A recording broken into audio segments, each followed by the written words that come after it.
નમો વરિયંતાણમ, નમો સિદ્ધાણમ, નમો આયર્યાણમ, નમો વિચ્છાયાણમ, નમો લોહે સવશા, મંગલમ ભગવાન વિષ્ણુ, મંગલમ ગૌતમો મુનિ, મંગલમ મુક્તકુંદાદ, જૈન ધર્મોસ્તુ મંગલમ, સર્વમંગલ માંગલ્ય સર્વ કલ્યાણ કારણ, પ્રધાના સર્વધર્માણમ, જૈનમ જયતુ શાસન, મહાદેવ્યા પુક્ષિરત્નમ, શબ્દજીતરવાત્મજમ, શ્રીરાજચંદ્ર મુખમ વંદે તત્વલોચનદાયકમ, પ્રભુ તત્વલોચનદાયકમ.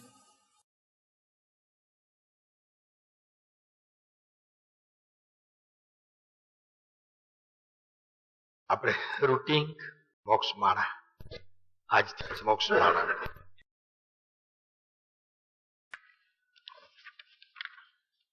એક પળ પણ તમારા કહેલા તત્વની શંકા ન થાય. કેટલામો થશે? 17મો.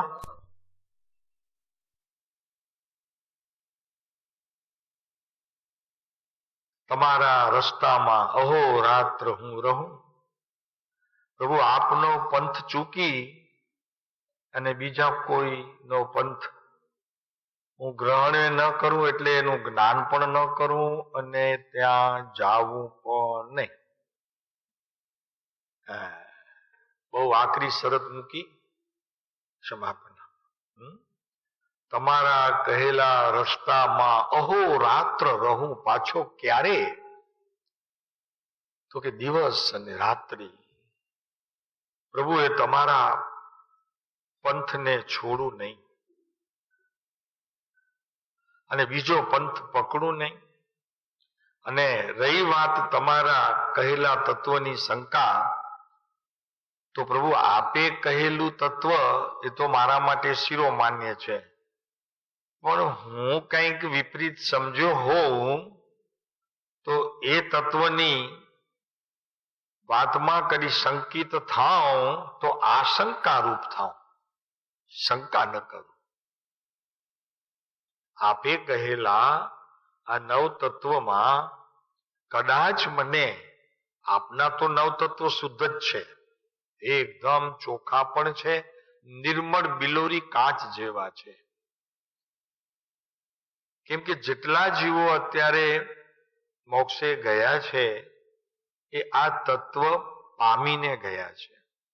તત્વ ભલે નવ કહેવાતા હોય, પણ પ્રભુ આપે તો બધાનો સરવાળો એક આત્મ તત્વમાં મૂકી દીધું અને આત્મ તત્વને સમ્યકપણે સમજીને બધા જીવો મોક્ષે ગયા છે. એટલે આપના કહેલા તત્વમાં શંકા ન કરો.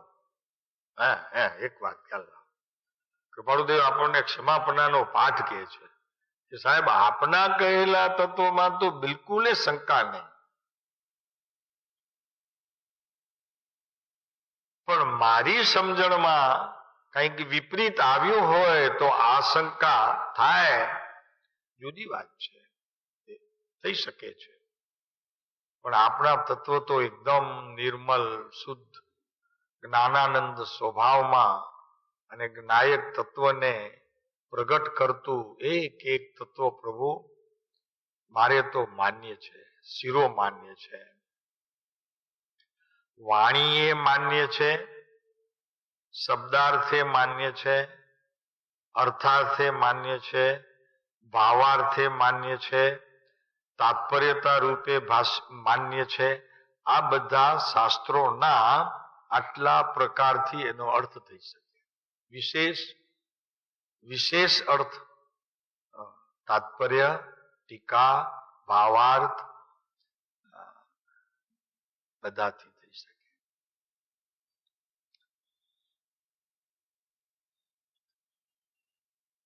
અહોરાત્ર રહો, અહોરાત્ર. દિવસ અને રાત પ્રભુ આપના તત્વનું જ ગોલન ચાલે એવો મારો અભ્યાસ થઈ જાય કે હું કોઈ તત્વમાં જો ભૂલ ન કરું એ તો વાત જવા દો, પણ એને જો નિરંતર સ્મૃતિમાં રાખું તો પ્રભુ તે તત્વ નથી, આપ જ છો.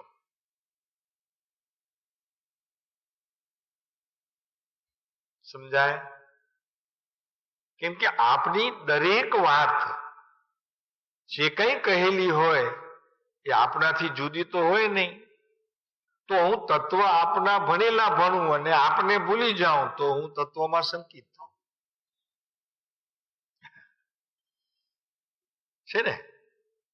તો કે ભગવાનની વાણીમાં એમ આવ્યું છે. ભગવાનની વાણીમાં આવ્યું છે તો ભગવાનની વાણી અને ભગવાન એમાં સાપેક્ષપણું છે. વાણી ભલે જળ હોય પણ ભગવાનના મુખેથી આવેલી છે. હા, માટે તે સત્ય છે. ભલે ત્યાં બે પદાર્થ રહ્યા પણ જે સમયે ભગવાને વાણી કહી તે વાણી તો આત્મામાં રમતી હતી ને પછી શબ્દ રૂપે એની લાયકાત પ્રમાણે અથવા તો કહો તે જળના કાર્ય પ્રમાણે બહાર આવી છે. કઈ આત્માના પ્રમાણથી બહાર આવી નથી. એ તો રમણતા હતી અંતરમાં. એ જ આકાંક્ષા થાવ મારી, પ્રભુ હું તત્વને સમજું તો આ રીતે સમજું. આકાંક્ષા નામ મારી ઈચ્છાઓ, મારી વર્તના, મારું પરિણામ આ જ થાવ. હે સર્વજ્ઞ ભગવાન, હે સર્વજ્ઞ ભગવાન, વિશેષ તમને હું શું કહું? આપ તો બધું જાણો છો, સર્વજ્ઞ છો આપ. મારા મુક્તિના ભવ સુધી મારું જે પર્યટન થશે પ્રભુ એ આપ જાણો છો, એના સાક્ષી છો આપ. આપણા કેવળ જ્ઞાનમાં કાંઈ બાકી નથી કે હું કેટલો સમય હજી સંસારમાં પર્યટન કરીશ, એ આપના જ્ઞાનમાં છે. તો કે સાહેબ વચમાં હું ફરી જાઉં તો, પુરુષાર્થ મંદ કરું તો, અગર પુરુષાર્થ તેજ કરું તો સાહેબ એ પણ આપના જ્ઞાનમાં છે. હે નાથ, શું વાત કરો છો? મારું તત્સમયનું જે કાર્ય વિશેષ પુરુષાર્થને અનુસરતું થઈ જાય અને તમારા કહેલા મુક્તિના ભવમાં એક બે ભવ ઓછા થઈ જાય એવું બને પ્રભુ? તો કે ના પ્રભુ, એવું ના બને. તો એ સર્વજ્ઞની કેવળ જ્ઞાનની સ્થિતિ ન કહેવાય. એમ જ થવાનું. એમને બધું જ્ઞાનમાં હોય કે તમે હજી આવતા ભવોમાં મોક્ષ માર્ગના પુરુષાર્થમાં ક્યાં તમે નબળા પડશો, ક્યાં તમારા પુરુષાર્થને વેગ મળશે અને ક્યારે તમે પૂર્ણતાને પામશો, એ પ્રભુ આપની વાણીમાં બધું આવી ગયું છે.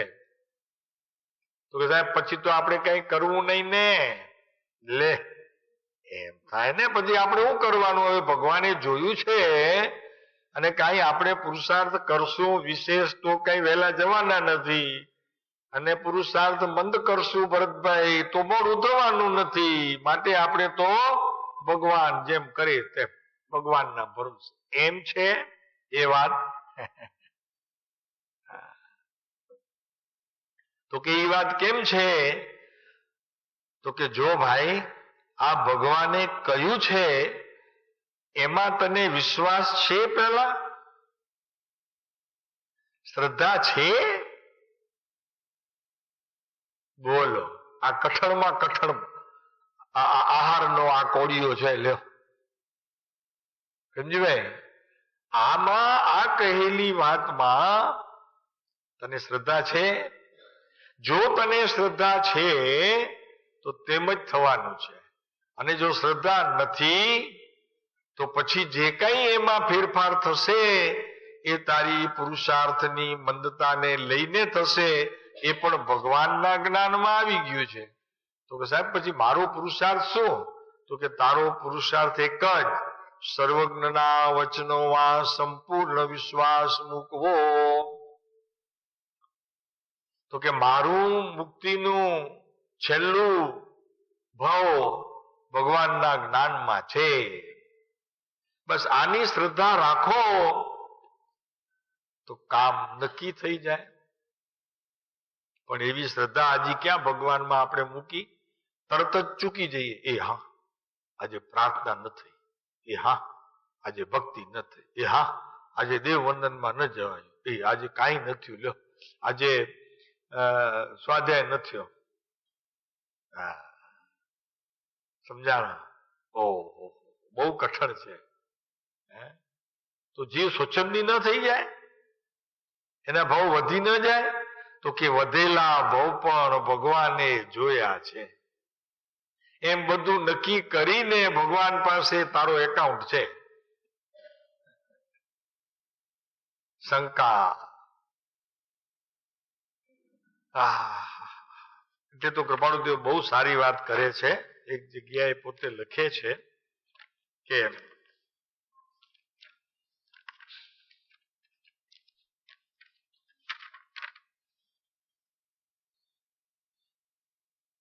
બહુ ટૂંકી વાત લખે છે કે તત્વથી કંટાળવું જ નહીં. તત્વથી કંટાળવું જ નહીં. એ નવે નવ તત્વમાં રમ્યા કરું, રમ્યા કરું, રમ્યા કરું, રમ્યા કરું. નવ તત્વથી મારો કોઈ વિચાર બહાર જાય નહીં. આવી શ્રદ્ધા તે મારું સર્વજ્ઞ પરમાત્મા જાણે ત્યારે તો એના જ્ઞાનમાં એ પ્રમાણે આવે.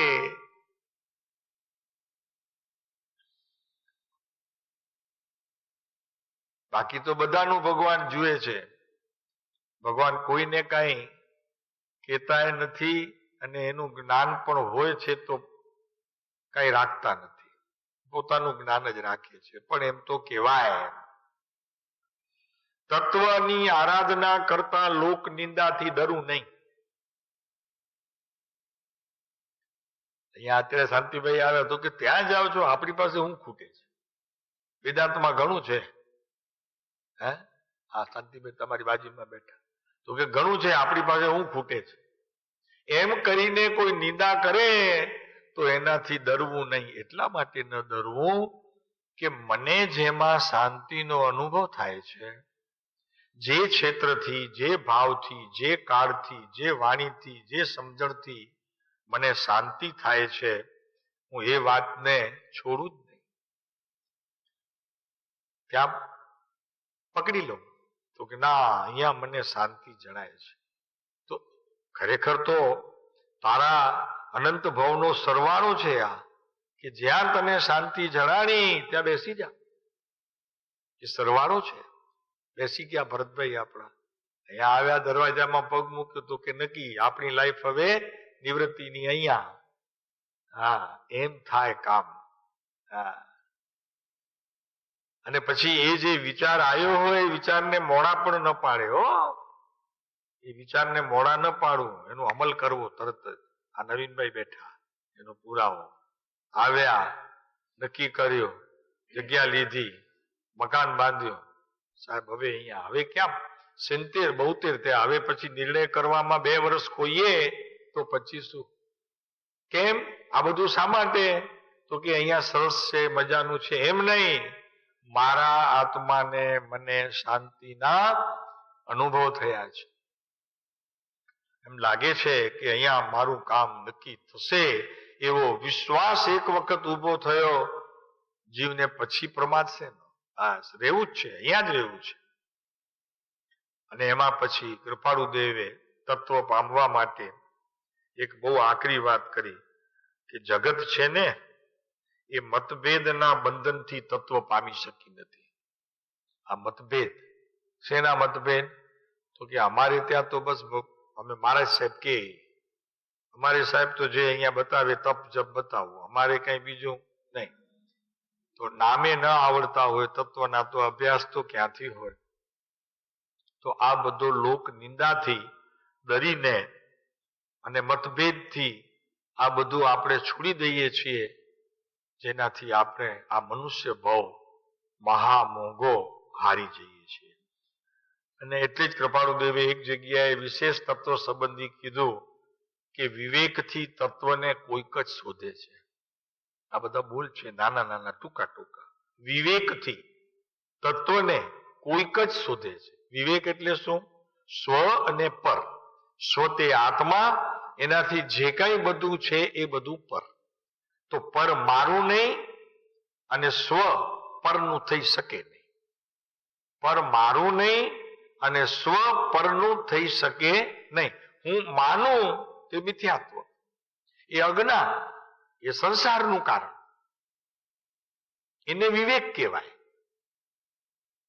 વિવેક એટલે કોઈનો આદર સન્માન કરવો હોય તો વ્યવહાર દ્રષ્ટિથી છે જ, પણ આત્માનો આદર કરવો, એના જ્ઞાનનો આદર કરવો, આત્માનું જ્ઞાન સાગર છે આ, તો એ આત્માના મહાસાગરમાં આ વાત આવી છે આત્મામાં, તો કે સ્વ અને પરનો જે ભેદ કરે, જાણે, સમજે અને આદરે, પેલા જ્ઞાનથી જાણે, પછી બુદ્ધિથી નિર્ણય કરે, પછી ચારિત્રથી એનું આચરણ કરે, એ વિવેક. તો એ કૃપાળુદેવ કહે છે કે કોઈક જ વિવેકથી તત્વને શોધે છે, બાકી તો બધા પંડિતોની જેમ અભ્યાસ કરી અને વહ્યા જાય છે. ત્રીજી એક શરત એમ મૂકી કૃપાળુદેવે કે આત્મામાં આ 4 ગુણ હોય તો એ ઉત્તમ પાત્ર છે, અને ન હોય આ 4 ગુણ તો પ્રાપ્ત કરવા પ્રયત્ન કરવો એ આપણા હાથની વાત છે, કેમ કે એ તત્વથી બહાર છે. આમ તો આત્મા પોતે તત્વમાં નથી, પણ એમાં તત્વ સમાઈ જાય છે, એવડો એ મોટો છે. આ 9 તત્વો એમાં સમાઈ જાય, પણ પોતે તત્વને બહારથી જુએ છે. સમજાણો? પોતે બહારથી જુએ છે, પણ એ એમાં સમાઈ ગયેલા છે. હા, એની વાત ચાલે છે. તો વિશાળ બુદ્ધિ પહેલું કારણ આપ્યું. બુદ્ધિની વિશાળતા એટલે બહુ બુદ્ધિ નહીં, એકદમ બધાને સમજાવી શકે, લાખોની મેદનીને સમજાવી શકે ને પકડી રાખે ને 50, 100, 200, 500 શિષ્ય હોય એ વિશાળ બુદ્ધિ નહીં. વિશાળ બુદ્ધિનો કૃપાળુદેવે અર્થ એ કર્યો કે બુદ્ધિ ગમે તેટલી તીવ્ર હોય પણ એને પચાવી જાણે, એ વિશાળ બુદ્ધિ. બુદ્ધિનું ઘણું કાર્ય એવું હોય છે મોટે ભાગે કે બીજાને આપણે નબળા ગણીએ, પોતાને મોટા ગણીએ. તો કે જો મારી કેવી બુદ્ધિ છે, 4માં પૂછાઉં છું, 14માં પૂછાઉં છું, 40માં પૂછાઉં છું, તો એનો અહંકાર હોય. એ વિશાળ બુદ્ધિ નહીં.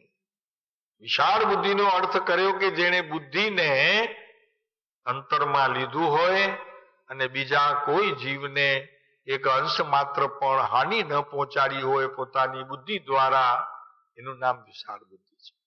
હવે બુદ્ધિ એવી છે કે તમારી પાસે કોઈ સલાહ લેવા આવે, 2 ભાઈ હોય, ઝઘડતા હોય, તમારી પાસે સલાહ લેવા આવે, બુદ્ધિશાળી છો તો તમે 2 ભાઈને છૂટા કરવાનું બુદ્ધિમાં તમારી આવે ને એ વાત કરો તો વિશાળ બુદ્ધિ ન થઈ. તમે છૂટા પાડવાની કોશિશ કરો છો એ વિશાળ બુદ્ધિ ન થઈ, પણ 2 ને ભેગા કરવાનું તમારું કાર્ય ખરેખર એ પ્રમાણે પ્રવર્તતું હોય તો તમે વિશાળ બુદ્ધિ વાળા કહેવાય. વિશાળ બુદ્ધિ તોડવામાં નહીં, જોડવામાં કામ આવે. જાણો, આ રાગ, દ્વેષ, ક્રોધ, માન, માયા, આ બધા તોડવા અને જ્ઞાન, દર્શન, ચારિત્ર, તપ, વીર્ય એની સાથે જોડવા, એનું નામ વિશાળ બુદ્ધિ છે. મધ્યસ્થતા, તો મધ્યસ્થતાનો અર્થ છે કોઈ મારા પર રાગ કરે કે મારા પર કોઈ દ્વેષ કરે, કોઈ વેરી હોય, કોઈ મિત્ર હોય, પણ મારા માટે તો મારા આત્માના પરિણામમાં બંને મધ્યસ્થ છે.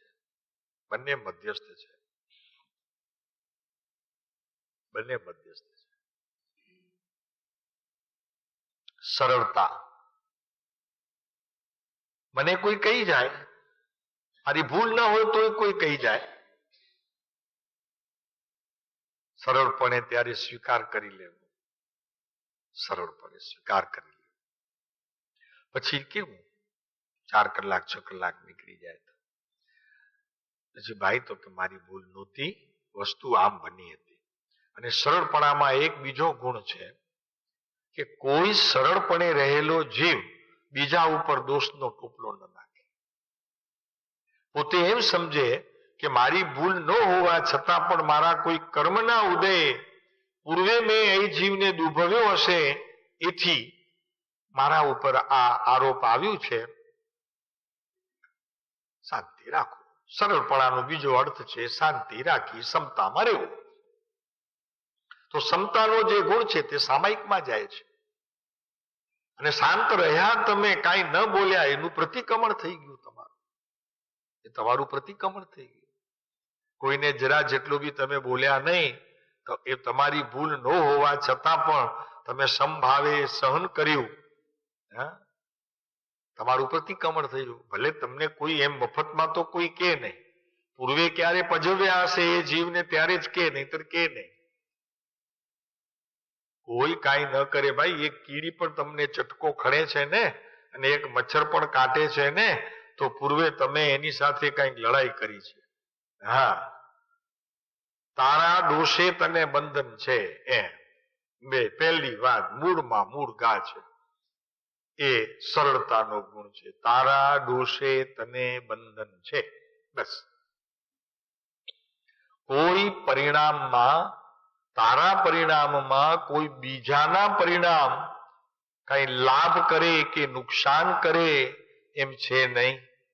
કેમ કે બીજાના પરિણામનો તું સ્વામી નથી, તું તારા પરિણામનો સ્વામી છો. અત્યારે ભલે તને લાગે છે કે મેં કાંઈ નથી કર્યું તો મારા ઉપર આ અકઈ કેમ પડી. આપણે કહીએ, તમે ગુજરાતીમાં શું કહો એને, અકઈ પડી એટલે શું? અમારે એમાં એમ કે અકઈ પડીને તો કે ઘરે બેઠો તો ને આ દોષ આવ્યો, મને ખબર બી નથી, એને અકઈ કહેવાય. એટલે ઘરે બેઠો તો મને આ વાતની ખબર નથી ને મારું નામ કેમ આવ્યું બહાર? તો કે ભરતભાઈ હતા આ બધા કેસમાં. પણ ભાઈલા મને ખબર જ નથી. એટલે પહેલા તો તમે મૂંઝાવ તો કે ભરતભાઈ બીજા કોઈ હશે. ભાઈ હું નથી. તો કે ના, બરોબર તમારું જ નામ છે, તમે જ છો, તો એને અકઈ કહેવાય. આપણે ગુજરાતીમાં શું શબ્દ આવે? હે નહીં, અકઈ એટલે આપણે નથી ને આપણું નામ આવે અચાનક. નહીં નહીં નહીં, હે ના ના, ગુજરાતીમાં સરસ શબ્દો હોવો તો જોઈએ ડિક્શનરીમાં. અકઈ પડી એટલે મારું કાંઈ ગુનો નહોતો ને મારું નામ આવી ગયું ને મારે કસ્ટડીમાં જવું પડ્યું. હે, ઘણી વખત નથી થતું? શંકાના કારણે માણસોને જેલમાં પૂરવામાં આવે છે, પછી ખબર પડે કે એ તો નિર્દોષ હતો. હા, હે, હા, એટલે ખોટો આક્ષેપ એમ કેવાય, ખોટો આરોપ. હા, એમ એમ બરોબર થાય, ખોટો આરોપ. હા, બસ એમ થાય, ખોટો આરોપ આવ્યો, હું હતો નહીં ને મારું નામ આવી ગયું. એ જે કહેવામાં આવે છે તો વર્તમાનમાં તમે નહોતા, પણ પૂર્વમાં જરૂર એ જીવ સાથે તમે કઈ આડોડાઈ કરી હશે, તો એના ફળમાં તમને આ અત્યારે સજા કરવામાં આવે છે. એટલે આપણા સામાયિકની અંદર આલોચનામાં એક બોલ આવે છે, તો કે ખોટા આડ આપ્યા હોય, બીજા ઉપર ખોટા આરોપ આવ્યા હોય, આડ આપ્યા હોય તો મિચ્છામિ દુક્કડમ એમ આવે છે. આપણે આવે છે ને ભાઈ, આડ શબ્દ આવ્યો, આડ એ શબ્દ જો આડ આવી ગયો, એટલે આડ એમ છે પ્રતિક્રમણમાં.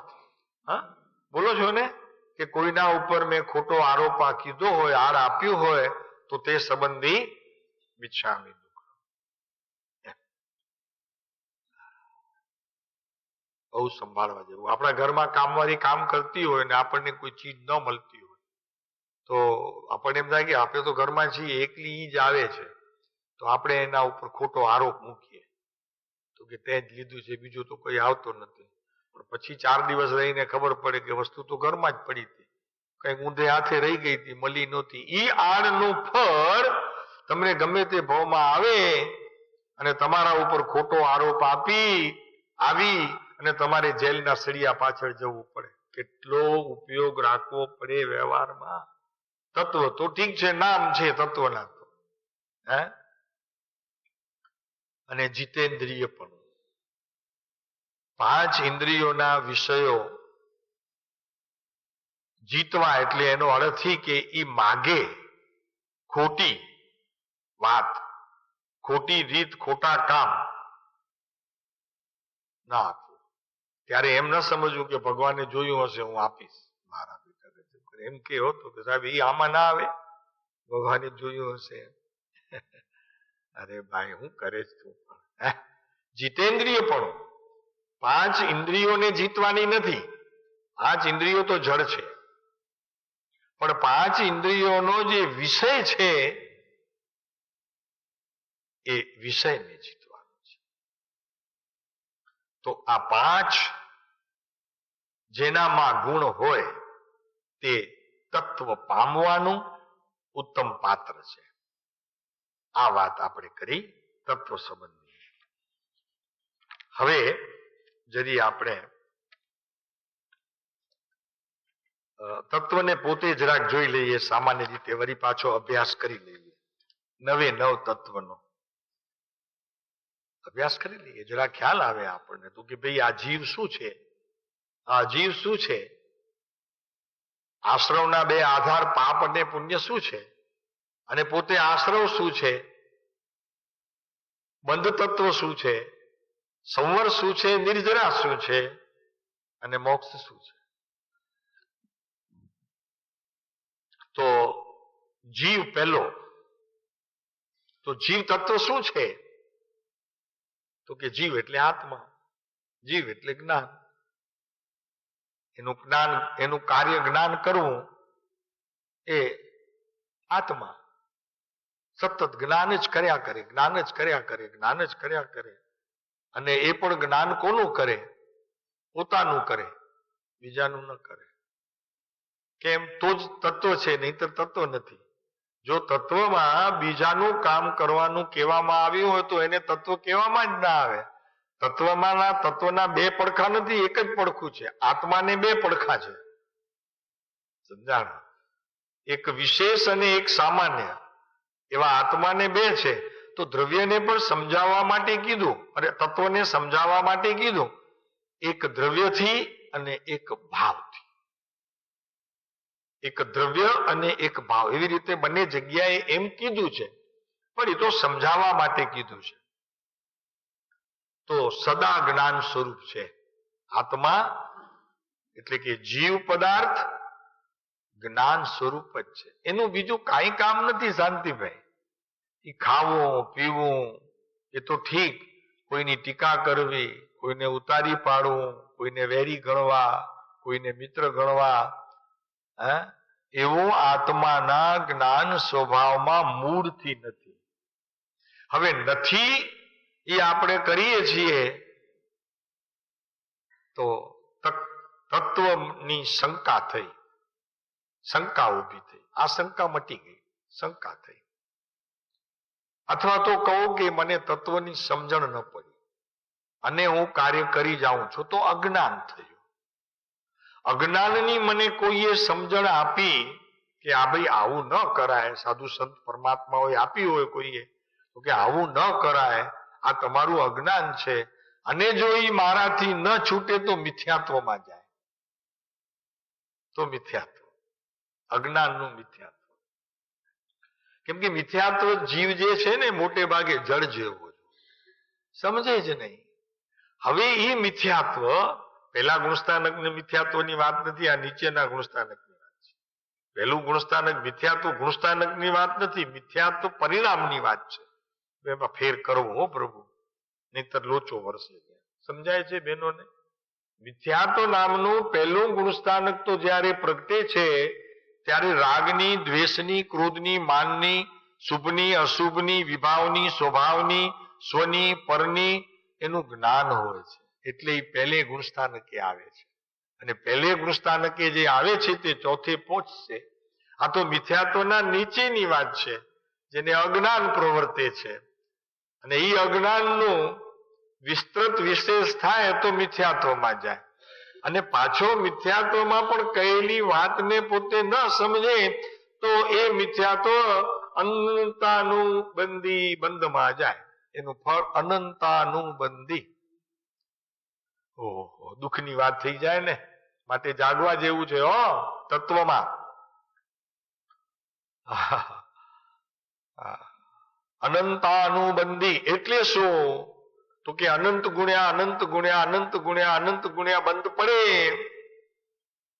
અનંત 24 થઈ જાય, પણ તારો પત્તો ખાય નહીં. ક્યાં તું હોય કાંઈ ખબર પડે નહીં. એટલે કૃપાળુદેવે મિથ્યાત્વને તો કહ્યો, પણ રાગ દ્વેષ અજ્ઞાન મુખ્ય કર્મની ગ્રંથ. ગાંઠડો, ગ્રંથ નામ ગાંઠડો મોટો, કેટલો મોટો? તો કે એનું માપ ન નીકળે એટલો મોટો. કેમ કે વસ્તુ હોય તો એનું માપ નીકળે, અરૂપી હોય એનું માપ કેમ નીકળે? આ તો અરૂપી, તારા કાર્મણ વર્ગણામાં બંધાયેલા આ પરિણામ મોટા સ્કંદ રૂપે થઈ ગયા. એક એક એમાંથી છૂટો થતો જશે તો એ સ્કંદમાંથી એક ઓછો થયો કહેવાય નહીં. જેમ કહેવાય કે અનંત જીવ સીધે ગયા, અનંત છે તો અનંતમાંથી એટલા તો ઓછા થયા કહેવાય કે નહીં? તો કે ના, અનંતની સંખ્યામાં કાંઈ પણ ફેરફાર થયો નહીં. તો આ તમારી કેવી ગણિત ભાઈ? અનંતમાં અનંત ગયા તો અનંત ઓછા થયા એમ તો કયો. આ તીર્થંકર માર્ગનું ગણિતાનું યોગ કંઈક સરસ મજાનું છે, દુનિયાથી કંઈક જુદું છે. એ એટલા માટે જુદું છે કે તું આગળ વધે, ક્યાંય અટકે નહીં. જ્યાં સુધી તું મોક્ષે ન જાય ત્યાં સુધી તું અટકે નહીં. તો અહીંયા કે છે કે જીવ એટલે આત્મા એ સદાય જ્ઞાન સ્વરૂપ છે. આ તત્વ જ્ઞાન સ્વરૂપ જ છે. અને પછી કહેલા 8 તત્વોનું જ્ઞાન તો એ જ કરે છે. સમજાય? કેમ કે જ્ઞાન થઈ રહ્યું છે એમાં, એટલે એ મુખ્ય તત્વ છે. મોક્ષ તત્વ મુખ્ય નથી. ફરીને કહી દઈએ જરાક શાંતિ પડે એટલા માટે, તમને હમણાં જ કહી દઈએ, તો આવે ત્યારે કહેવાના હતા. મોક્ષ તત્વ મુખ્ય નથી, મુખ્ય જાણવું, જીવ તત્વ તે મુખ્ય છે. કારણ કે એ સિદ્ધલોકમાં જશે ત્યારે એનું જાણવાનું બંધ નહીં થાય. પણ અત્યારે સિદ્ધલોકનો એને અનુભવ નથી તો એનો એને અભાવ છે. માટે સિદ્ધલોક ઉત્કૃષ્ટ ન હોઈ શકે જીવથી. સમજાય? જીવથી મોક્ષ તત્વ ઉત્કૃષ્ટ ન હોઈ શકે. સંવર તત્વ મોક્ષ એનાથી ન હોઈ શકે મોટો, અને નિર્જરા તત્વ પણ એનાથી મોટો ન હોઈ શકે. જીવ તત્વ તે મોટામાં મોટું છે. કેમ કે સંવરને જાણે છે, સંવરને કરતો નથી. નિર્જરાને જાણે છે, નિર્જરાને કરતો નથી. મોક્ષ જાણે છે, મોક્ષને કરતો નથી. જરી વાત જીવ તત્વની એવી છે. પરથી ભિન્ન છે અને ત્રિકાળી અનાદિ અનંત છે. હવે એ અનાદિ અનંત અને કર્મ ઉર્ગણા એ બાંધેલો જીવ મિથ્યાત્વ, એ અનાદિ અનંત, બંને અનાદિ અનંત. બોલો એ સમજે નહીં તો અનાદિ અનંત થઈ જાય. અત્યારે ભલે અનંત છે પણ એ અનાદિ અનંત જેવો થઈ જાય, પાછો નિગોદમાં વયો જાય. એ લાંબો કાળ અનાદિ ન કહેવાય એને, પણ એમ કે અનાદિ જેવો થઈ જાય. અનાદિ કેમ ન કહેવાય? કે એક વખત ત્રસરાશી પામેલો નિગોદનો જીવ ફરી પાછો નિત્ય નિગોદમાં ન જાય, એ ઇતર નિગોદમાં રહે. જાણો, નિત્ય નિગોદની અંદર તો હજી જીવો કેટલાય હજી બહાર નથી નીકળ્યા. ઓહો પ્રભુ શું છે! આપણા ભાગ્ય જોયા વસંતજીભાઈ?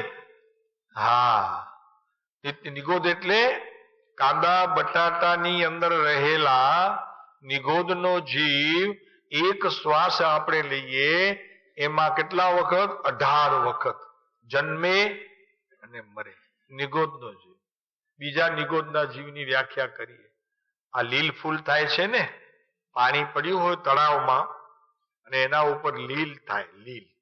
એ લીલની અંદર એક કણમાં અનંત જીવ, એ નિગોદનો જીવ. અને એમાં એવા ભાવ આ જીવે અનંત કર્યા. ત્યારે સહેજ કોઈ શુભ પુરુષાર્થ ના બળે ત્યાંથી ત્રસપણું પામ્યા.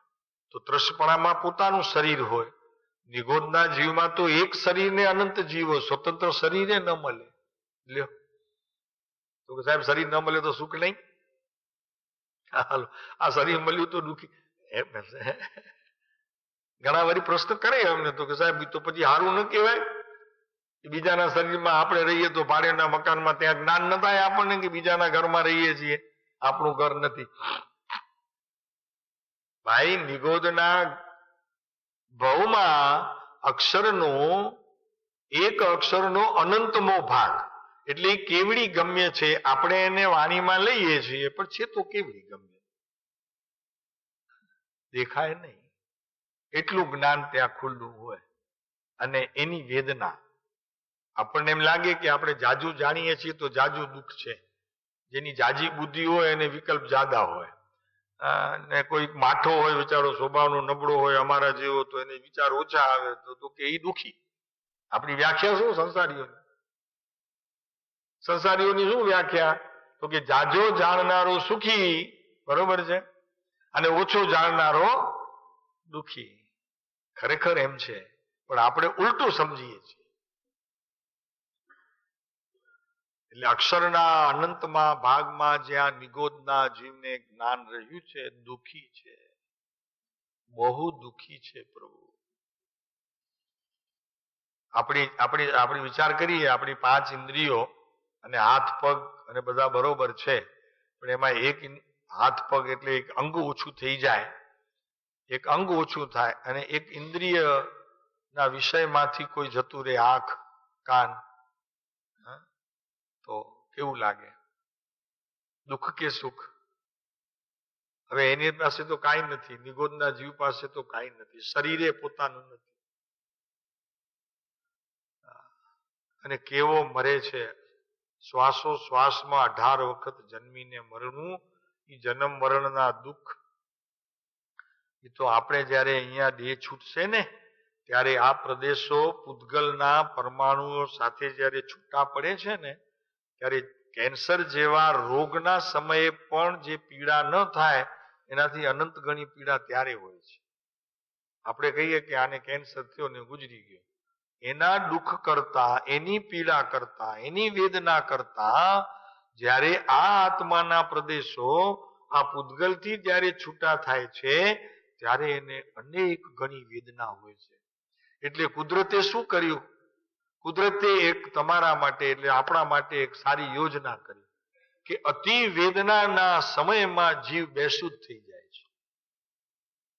તો મોટે ભાગે તમે જોજો કે છેલ્લો સમય જ્યારે આવે છે ત્યારે મોટો વર્ગ બેસુધીમાં હોય. સમજાય છે? અનંત વાત કહેલા કર પ્રભુ મોટો ભાગ વયો જાય બેસુધીમાં અને ત્યાં પ્રાણ છૂટે. એટલે જીવને એટલે કે આપણને કઈ દેખાય નહીં પણ અંતરની વેદનાનો પાર ન હોય. જ્યારે પ્રદેશો છૂટા પડતા હોય ને એવા 18 વખત એક શ્વાસમાં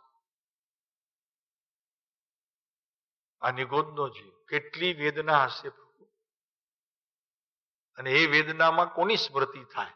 એને તો કાંઈ જ નથી, ઇન્દ્રિયો જ નથી, પોતાનું શરીરે નથી. અને આપણે જો કેટલા ભાગ્યશાળી છીએ, 5 ઇન્દ્રિયો સાબુત, આપણા બધા અંગ બધા સાબુત. કેટલું પુણ્ય! કોઈ અંગમાં છેદ નથી. અત્યારે આ અહીંયા આપણે જરાક બી કંઈક શરીરમાં વાગ્યું હોય અને બહારની અંદરની ચામડી ઉપરની ઉતરી ગઈ હોય અને અંદરની ચામડી હોય તો ભગવાનની પૂજા કરવાનો એ દોષ છે. અભિષેક ને પૂજન ન કરી શકો, અભિષેક ન કરી શકો, પૂજા કરી શકો, અભિષેક ન કરી શકો, ભગવાનને સ્પર્શ ન કરી શકો. બહારનું આ ચામડીનું એક અંગ નીકળી જાય ને અંદરમાં લાલ દેખાય, અભિષેક ન થાય. કેટલી શુદ્ધતા છે તમે વિચાર કરો ને આ જીવોની સ્થિતિ જુઓ, ક્યાં પડ્યા છે. આપણું તો ભાગ્ય છે કોઈ બહાર આવી ગયા ઇતર નિગોદથી 2000 સાગરની યાત્રા શરૂ થઈ ગઈ, મનુષ્ય ભાવ પ્રાપ્ત થયું, વિતરાગનો ધર્મ મળ્યો અને એમાં આ મારો પ્રભુ મળ્યો, સત્યને દેખાડનારો, મહાવીરની વાત કરવા વાળો, કુંદકુંદ આચાર્યની વાત કરવા વાળો આ મળ્યો બધો આપણને. સિમંદર ભગવાનની વાણી મળી મુખેથી. અરે આવો સરસ મજાનો યોગ થયો પ્રભુ, ઘર જેવો આ યોગ, ક્યાં જાવું એમ વિચાર થાય. જ્યાં જઈએ ત્યાં તકલીફ, અહીંયા તો કેટલી શાંતિ છે. અનહદ શાંતિના ધામમાં બેઠા છીએ. એમાં મારા પ્રભુને શોધવો કેટલું સહેલું પડે. શાંતિમાં શોધાય. કોઈ પણ પદાર્થને શોધવું હોય તો શાંતિમાં શોધાય, અશાંતિમાં ન શોધાય. અને બીજું, ઝાઝા ટોળામાંથી પણ એક વ્યક્તિને શોધવું કઠણ પડે ભરતભાઈ, પણ થોડા જણામાં તો તરત જ શોધી લે. ક્યાં બેઠા છે? આ રહ્યા, લ્યો ને, આ રહ્યા. પણ ઝાઝા હોય તો દેખાતા નથી. કેટલી મજા છે. તો પરથી ભિન્ન છે જીવ તત્વ, અને ત્રિકાળે અનાદિ અનંત છે, જેનો કોઈ કાળે નાશ નહીં થાય એવો અનાદિ અનંત આ પદાર્થ છે. સદાય રહેવાનો. નિગોદમાંય તારી જોડે, નારકીમાંય તારી જોડે, દેવલોકમાંય તારી જોડે, અને ત્રસ પણ તું પામે ત્યારે પણ તારી જોડે. અને તે કેવો માલદાર પાછો. એના ખજાનામાંથી કોઈ એક ચીજ કોઈ ભવના કોઈ શરીરમાં નથી ગઈ. આટલા ભવ તે કર્યા 84 લાખ યોનિમાં, તો કોઈ દેહે એનો એક અંશ લીધો નહીં. એના ગુણનો, એના ખજાનાનો એને ગ્રહણ ન કર્યું. કોઈ જળ પદાર્થે ગ્રહણ ન કર્યું. જળ પદાર્થે તો ન કર્યું પૂતગલે, પણ વિકારી ભાવ આટલા થયા, તેમાં કોઈ વિકારે એક રાગનો અંશ ગ્રહણ એને ન કર્યો. કેટલી મોટી વાત છે. તે રાગ કર્યો, તું દુઃખી થયો, પણ આત્માએ તો રાગનો એક કણ સાથે લીધો નહીં. એ તો એવો ને એવો. આ કારમણ વર્ગડાના પૂતગલો એની સાથે ગયા, તો ગયા એમાં એને આવવાનું કીધું નહીં કે મારી જોડે આવજો, પણ તે એવા ઉત્પન્ન કર્યા જેને લીધે એ ભેગા રહ્યા એની જોડે. કારમણ વર્ગડાના પૂતગલ પરમાણુ એ ઓરા રૂપે જાય બહાર, અંદર તો પ્રવેશે નહીં, ઓરા રૂપે જાય. હા, અને પછી જયારે એને ઔદારિક શરીર મળે ત્યારે દાખલ થઈ જાય. ઓલા વાળાની જેમ, વાળા થાય ને પગમાં, ઓલો વાળો થતો તો ખબર છે ને તમને? ખબર છે ને? વાળો એ તમારા પગ ઉપરથી ધીરે ધીરે ધીરે ધીરે ઘૂસે અને તમારા ચામડીની અંદર હાડકામાં ઘૂસી જાય. વાળો કહેવાય એને. એમાં ના, એ વાળો જુદો આવે છે. એ પાણીમાં થાય મોટે ભાગે. પેલા બહુ નાનું હોય, પછી પછી ધીરે ધીરે અંદર મોટું થતું જાય, એને વાળો કે. પછી ખબર પડે ને ડોક્ટરને તો ઓપરેશન થી એને બહાર કાઢી લે ક્યાં છે. અને પેલાના જમાનામાં ઓલા વાદીઓ આવતા હતા બધા, એ છેરો મારી અને એને કાઢી લે. તો ઘણી વખત એક ન હોય, 2 હોય, 3 હોય, 4 હોય, 5 હોય. આપણા શરીરમાં અત્યારે ખબર છે ને, અહીંયા નિગોદના જીવ પડ્યા છે આપણા પેટમાં. કેટલા? અસંખ્યાત. ઘણા નહીં એટલા.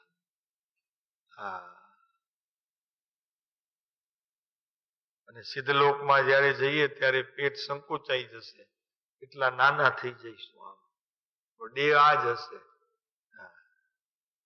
કાંઈ નહીં હોય. પછી ફરતા હશે નિગોદના અંદર જીવ, પણ કાંઈ નહીં કરે, આપણે નુકસાન નહીં કરે.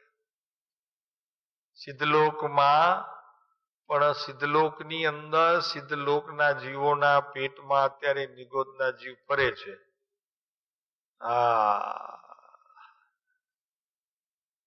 પણ એમને કાંઈ નુકસાન નથી કરતા. રાગ કરાવે છે ને દ્વેષ કરાવે છે. દેહ અરૂપી છે.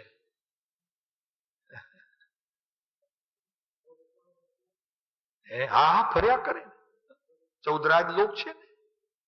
સિદ્ધલોક એટલે કઈ 14 રાજ લોક થી બહાર તો છે નહીં નલિનભાઈ. એ એટલે સિદ્ધલોક કેમ નામ પડ્યું? તો કે ત્યાં ધર્માસ્થી અધર્માસ્થી ફિનિશ. પછી અલોકાકાશમાં તે નથી, એટલે આપણે તેને સિદ્ધલોક કહેવામાં આવ્યો. ત્યાં ગતિ કરવું અને સ્થિર રહેવું કે સમય માપવો એવું છે નહીં. એટલે ત્યાં સિદ્ધલોક નક્કી થયું. બધું નક્કી થઈ ગયું છે, અને નક્કી કરવા વાળો કોઈ ભગવાન નહોતો. આ તો સાયન્સ છે.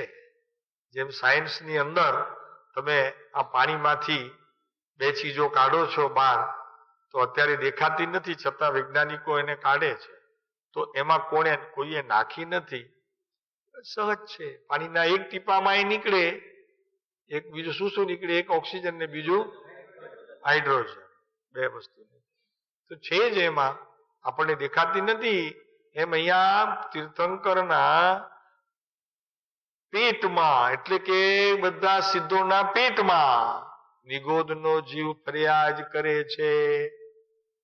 અરૂપી શરીર છે ભગવાનનું, આ રૂપી છે, ફર્યા કરે છે.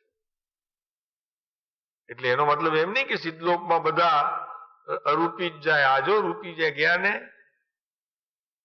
તો મને એક જણાએ પૂછ્યું હતું કે સાહેબ એ ભાગ્યશાળી નહીં, સિદ્ધલોકમાં બેઠા છે. નસીબદાર, તારે જવું હોય તો તું એ નસીબદાર થઈ જઈશ. જુઓ તો ખરા કેવા કેવા પ્રશ્નો કરે માણસો. તો કે એ સિદ્ધલોકમાં નિગોદનો જીવ બેઠો છે ને આપણે રમણીકભાઈ અરે પ્રભુ, એ બિચારો દુખી છે, એ ભટક્યા કરે છે. 343 ગણ રાજુ પ્રમાણમાં ફરિયાદ કરે છે, ક્યાંય એને ચેન નથી. અને એક નિગોદનો જીવ ત્યાં જ જન્મીને ત્યાં અનંતવાર જન્મે ને મરે, જન્મે ને મરે, જન્મે ને મરે, અનંતવાર. બીજો એને ભવ ન મળે. ઓહો, એવા ભવ આ જીવ કરી આવ્યો છે. અને અત્યારે અહીંયા બેઠો છે બોધ આપવા, સામે બેઠા એ બોધ સાંભળવા.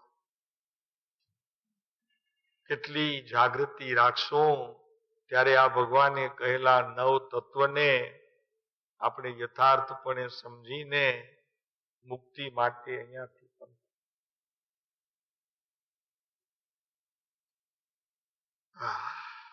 અજીવ તત્વ જેમાં ચેતના નથી, એ બધા અજીવ તત્વ કહેવાય. જેમાં ચેતના નથી, જીવ નથી એટલે અજીવ. એવા બાકીના 5 દ્રવ્ય છે, એને બધા સામાન્ય કીધા અને આત્માને વિશેષ કીધો. સમજાણો? પણ જ્યાં દ્રવ્યની રજૂઆત કરવા તત્વમાં એમ કીધું કે 5 છે તે સામાન્ય છે અને આત્મા છે તે વિશેષ છે. એ જ્યારે તત્વની વાત કરવામાં આવે ત્યારે, દ્રવ્યની વાત કરવામાં આવે ત્યારે એમ કહેવામાં આવે કે આત્મદ્રવ્ય તે સામાન્ય છે અને એની પર્યાયો બધી તે વિશેષ છે. કેવું છે ને આ જૈન દર્શન અનેકાંતવાદ કેવું છે. એક જગ્યાએ એ જ વાત એનો અર્થ આખો બદલી કેટલી છે ને. અપેક્ષા બદલી કહેવાની તો એનું પરિણામ બદલ્યું. સમજાણું? સમજાણું ને? બધું ખ્યાલ આવ્યું કે નહીં? તત્વથી એમ કહેવામાં આવે કે દ્રવ્ય તે સામાન્ય અને પર્યાય તે વિશેષ. કેટલી બધી આમ અલટ પલટ ને અહીંયા કે છે કે બાકીના 5 દ્રવ્ય તે અજીવ તત્વ છે. તેમાં ધર્માસ્થી, અધર્માસ્થી, આકાશ અને કાળ એ 4 અરૂપી છે. આ બધા અરૂપી છે એટલે તો મોટે ભાગે આપણને ભ્રમણાઓ થાય છે, સમજાતું નથી. આ બેસીએ છીએ, ચાલીએ છીએ, એમાં ધર્માસ્થી અધર્માસ્થી કાર્ય કરે છે પણ આપણને દેખાતું નથી એટલે આપણે ભ્રમણામાં રહીએ છીએ. એટલે તત્વની શ્રદ્ધામાં આપણને શંકાઓ થાય છે કે એવું તે કાંઈ હોતું હશે. આપણે બેસીએ તો બેસીએ, ચાલીએ તો ચાલીએ, એમાં વળી બીજો દ્રવ્ય આપણને કોઈ સહાય કરે છે એ કરીને અમને હું કામ મૂંઝવો છો શાંતિભાઈ? આ મૂંઝારો શું કામ કરો છો? તો કે ભાઈ એ મૂંઝારો નથી, સ્પષ્ટતા છે.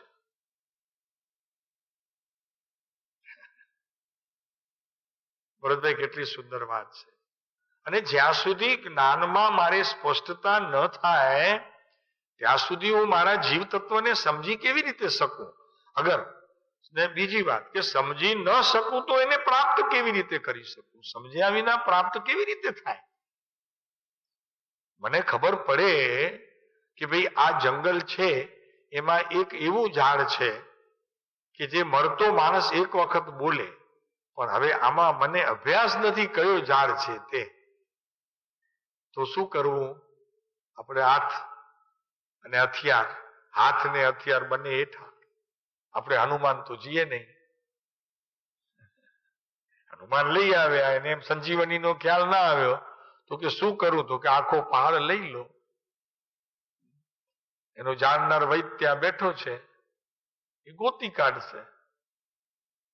આપણે હનુમાન તો છીએ નહીં, અને હવે કઈ બીજા હનુમાન થવાના નથી. એ તો ગયા, મોક્ષે વયા ગયા. રૂપના અંબાર હતા હો, હા, વિદ્યાધર હતા. હા, તો તેમાં ધર્માસ્થી, અધર્માસ્થી, આકાશ અને કાળ દ્રવ્ય તે ચાર અરૂપી છે, અને આ પૂદગલ દ્રવ્ય છે તે રૂપી છે. એમ આ ધર્માસ્થી, અધર્માસ્થી, આકાશ અને કાળ એ ચાર અરૂપી અને પૂદગલ દ્રવ્ય રૂપી. અને સ્પર્શ, ગંધ, રસ અને વર્ણ સહિત છે પૂદગલ. પૂદગલમાં પાછા ચાર એના ગુણ છે. તો કે એક સ્પર્શ છે, એનાથી ખ્યાલ આવે છે કે આ દેહ છે. એક ગંધ છે, એક રસ છે, અને એક આ કાળો, દોડો, પીળો, રાતો આવે ને. દો દોલા, દો સામલા, દો રંતો પર્વત મરગે વન્ના મુનિ જીણન 16 કંચન. 16 તીર્થંકરોની કંચન સરખી કાયા, 2 શ્વેત 2 બ્લેક. આ બધું ભણ્યા છો ને, આવે છે ને. દો દોલા, દો શ્વેત, દો દોલા, દો સામળા, દો રત્તો પલવન, રાતું શરીર હતું આખું. આવા બધા વર્ણ, ગંધ, રસ, સ્પર્શ તીર્થંકરના શરીરોની વર્ણા છે, વર્ણના છે, વર્ણની વર્ણના છે. આશ્રવ તત્વ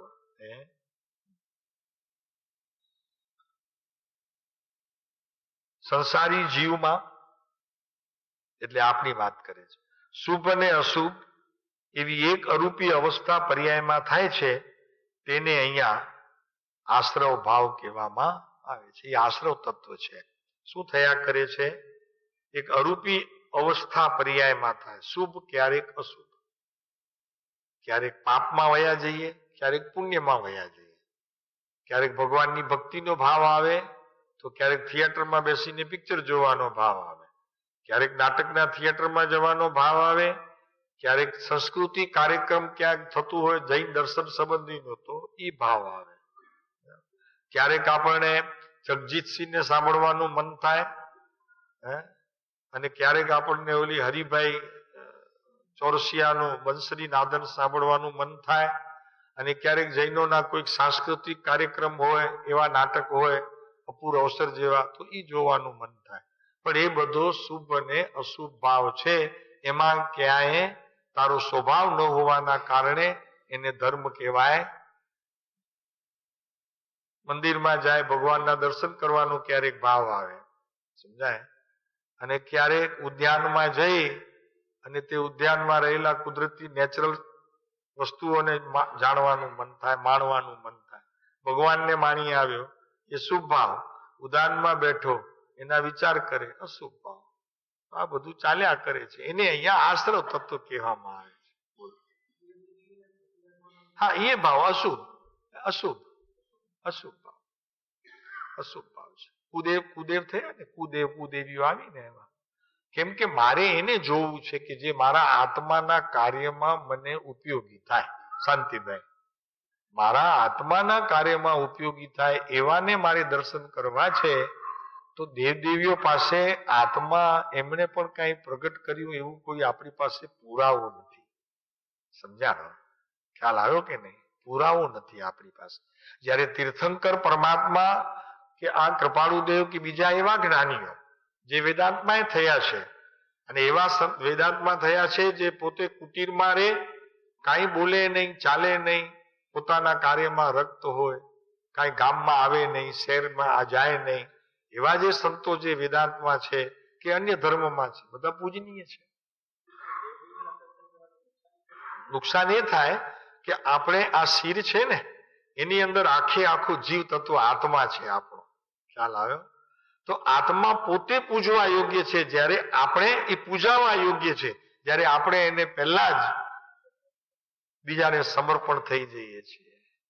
તો એ સમર્પણતા જે છે એ પોતાના આત્મા સિવાય, અગર પોતા જેવો બીજો કોઈ પદાર્થ હોય એના સિવાય બીજે ક્યાં વિવેક હોવો જોઈએ. આ વિવેક છે, આ વિનય ગુણ છે, એ આપણે હણાય છે. વિવેક અને વિનય. બીજી એક વાત, દેવ દેવીઓને માનવામાં આવે નીકળી છે તો આપણે એમની પાસે જ્યારે જઈએ છીએ તો આપણે એટલા માટે જઈએ છીએ કે થોડોક ભય હોય છે આપણને. પરંપરા આપણા કુટુંબોની ચાલતી હોય તો કે ભાઈ જવું જોઈએ, આપણે વર્ષમાં એક વખત જવું જોઈએ, એમના લાપસીના એંધાણ મૂકવા જોઈએ, એમને ત્યાં નારિયેળ ફોડવું જોઈએ, વગેરે વગેરે વગેરે વગેરે. તો એ આપણે ભયને લીધે કરીએ છીએ, આપણા અંદરમાં ડર છે એને લીધે કરીએ છીએ કે ક્યાંક મારું આડું અવળું ન થાય. એક વાત. બીજી વાત, દેવ દેવીઓ પાસે જવાનો એ છે કે આ વિતરાગ પરમાત્મા તો કંઈ આપવાના નથી, હાથ ખાલી છે, કાંઈ જ નથી આપવાના. એ તો તમને સિદ્ધલોકનો સુખી થવાનો રસ્તો બતાવશે. જ્યારે સંસારિક સુખની માંગણી આપણે દેવ દેવીઓ પાસે કરી શકીએ, અહીંયા તો કરાય નહીં. તો એ આપણે સંસારના લાભના કારણમાં ત્યાં વંદન કરીએ છીએ તો આપણને મૂળમાં તો સંસારનો અભાવ કરવો છે. આપણો અભિપ્રાય તો એ છે કે એનો અભાવ કરવો છે. એના બદલામાં આપણે એમની પાસે સંસારની વસ્તુઓ માંગી, દીકરો દેજો માં આશાપુરા, મને દીકરો દેજો, હે રન્ના દે માં રન્ના દે ને. કયા બા હતા? હે હા હે નહીં રસામાં નહીં, રન્ના દે, રાંદણમાં, રાંદણમાં મને દીકરો દેજો. એ તો સંસારની માંગણી થઈ પદાર્થોની. જ્યારે આ પરમાત્માને કહી શકીએ, પ્રભુ તમે તમારી પાસે તો પ્રોપર્ટી આત્માની છે, મને આત્મા જ આપી દો ને, હું સુખી થઈ જાઉં. કારણ કે એમની પાસે એ પ્રોપર્ટી છે તો એ આપે છે સંસારના સુખ, બીજું કાંઈ નુકસાન નથી. આપણે અંદરમાં વિવેક ન કરી શકીએ તો નિંદા ન કરીએ, ઉતલી ન કરીએ એમની. કારણ કે દરેક જીવો કઈ પ્રમાણે શક્તિવાન હોય છે, કંઈક ને કંઈક હોય છે, એ દૈવી શક્તિ છે. તો ક્યાંક બહાર એવી પ્રગટ થઈ પણ હોય, એટલે શક્તિ પ્રગટ થઈ હોય, આત્માની નહીં, પણ એવી કોઈ શક્તિ પ્રગટ થઈ હોય તો આપણે એનો નિષેધ ન કરવો, પણ આપણે જાગૃત રહી જવું. કેમ કે આપણે ત્યાં એમને પગે લાગવાથી ને જવાથી આપણો એટલો ભાગ તીર્થંકર પ્રત્યેનો ઓછો થાય. એમની એ શ્રદ્ધા અને આમની એ શ્રદ્ધા, તો થોડો ગોળ ઓછો થયો કે નહીં? આપણે ગોળ હોય આટલો તો આમને આપ્યો, થોડોક આમને આપ્યો, ભલે ને મોટો આપણે રાખ્યો તો આટલો આપ્યો તો ઓછો થયો કે નહીં? એમ શ્રદ્ધા ગુણમાં એટલી આપણને ઓછો. વિનય મિથ્યાત્વ, સંશય મિથ્યાત્વ, વિપરીત મિથ્યાત્વ, અજ્ઞાન મિથ્યાત્વ, આ બધા પ્રકાર છે. ને એ પ્રભુ દોહરામાં એની વાત કરી છે. એક ગ્રહિત મિથ્યાત્વ અને એક અગ્રહિત મિથ્યાત્વની એ પ્રભુ દોહરામાં વાત કરી છે. સમજાય? અગ્રહિત મિથ્યાત્વ જીવ લઈને આવે છે, ગ્રહિત મિથ્યાત્વ અહીંયા ભેગું કરે છે. પરંપરા જે આવી છે તે અગ્રહિત મિથ્યાત્વમાં આવી છે. એમાં એને ટાળવું જોઈએ, એના બદલામાં પાછું એને પોષણ આપે છે, તો એ ગ્રહિત મિથ્યાત્વમાં પાછો. એના માટે 6 ઢાળા એક સરસ છે, શાંતિભાઈ લઈ જજો પુસ્તક, 6 ઢાળા બહુ સરસ છે, અહીંયા છે આપણી પાસે, લઈ જજો વાંચવા માટે, સરસ છે. આશ્રવ તત્વ તો સંસારી જીવમાં શુભ અને અશુભ એવી એક.